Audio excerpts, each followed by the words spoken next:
Bonjour à tous. Voici un petit tuto afin de vous aider au mieux à adopter les bons gestes du port d'un masque de protection des voies respiratoires. Comme son nom l'indique, celui-ci doit vous recouvrir correctement le nez et la bouche, principale voie de contamination du virus. Mais le virus peut contaminer au travers de toutes les muqueuses. C'est pour cela que les soignants, au contact des malades, portent également des lunettes de protection pour protéger leurs muqueuses oculaires.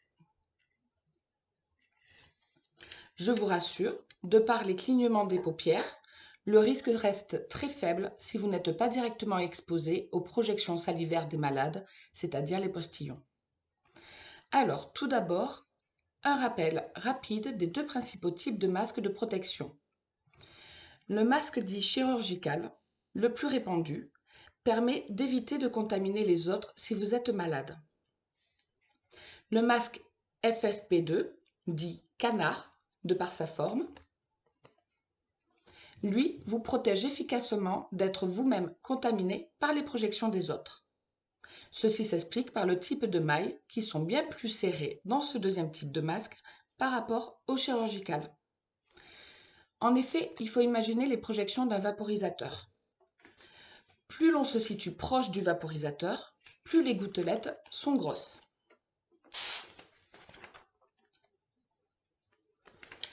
Alors que plus l'on s'éloigne, plus la vaporisation forme un nuage de toutes petites gouttelettes qui sont susceptibles de passer à travers les mailles du masque chirurgical.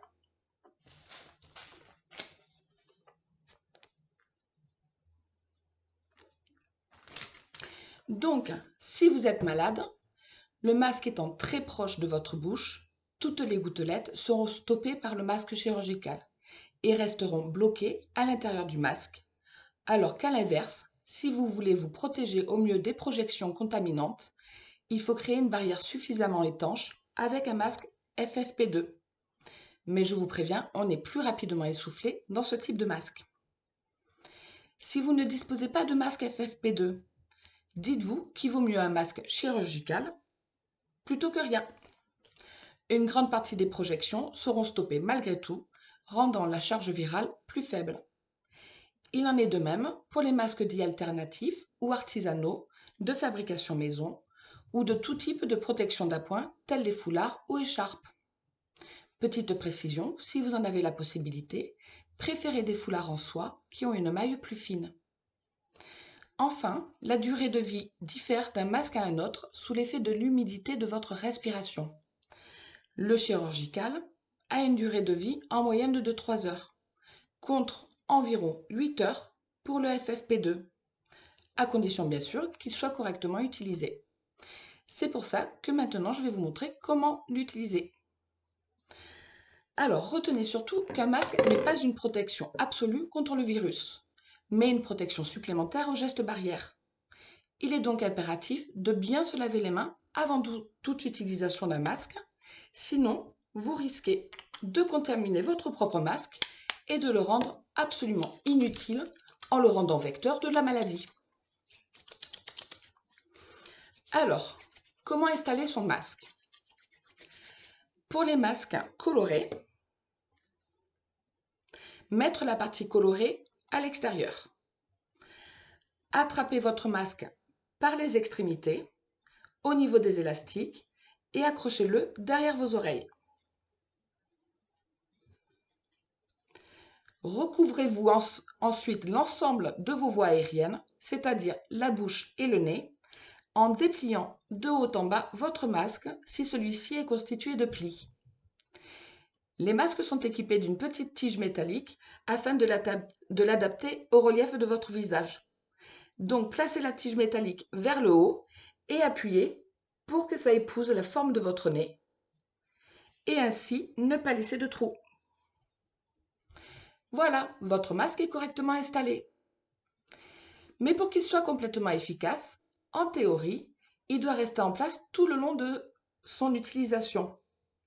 Idéalement, on ne devrait pas avoir à le toucher pour le réajuster et surtout ne pas le retirer et le remettre à tout bout de champ, rendant son efficacité limitée. Je vais maintenant vous expliquer pourquoi. Imaginons que vous avez été exposé aux projections d'une personne contaminée. La partie extérieure du masque est maintenant contaminée et donc potentiellement contaminante. Si pour quelque raison que ce soit vous le touchez, vous risquez de propager le microbe avec vos doigts.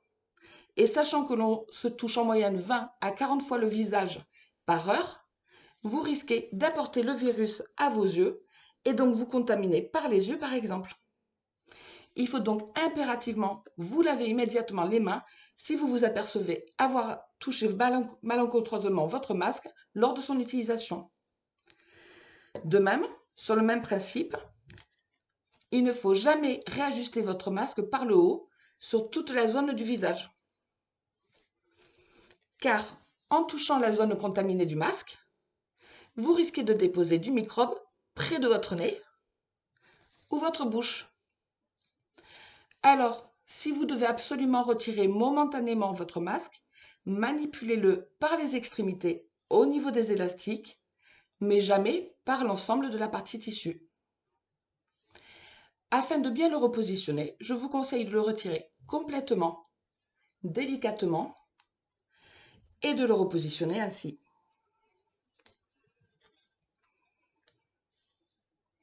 Idéalement, une fois qu'il a été touché ou déplacé, il faudrait le jeter directement à la poubelle. Or, vu la pénurie de masques, ceci n'est pas évident à concevoir. Il faut essayer de trouver un juste milieu entre efficacité et économie. Alors évitez tout simplement de manipuler votre masque. Notez également que si vous déposez un masque utilisé, déjà porté, sur une surface telle qu'une table, vous contaminerez alors cette table. Donc, si vous êtes malade, c'est la partie interne du masque qui est contaminée. Déposez alors votre masque sur son côté externe. Alors que si vous êtes sain, mais que vous avez été exposé aux projections d'une personne contaminée, ce dont on ne peut jamais être sûr du fait des porteurs sains ou ceux dits asymptomatiques, c'est alors la partie externe qui est souillée. Déposez donc votre masque, partie interne, sur le support. Dans tous les cas, pensez à nettoyer la table de suite après pour être sûr. En réalité, le mieux est de le jeter directement à la poubelle et de se laver immédiatement les mains après. J'espère que ces quelques explications vous aideront au mieux à savoir comment se servir de votre masque afin de vous protéger, mais aussi protéger les autres. N'oubliez pas pour autant les gestes barrières et surtout du mieux que possible, restons chez nous et soyons solidaires. Merci.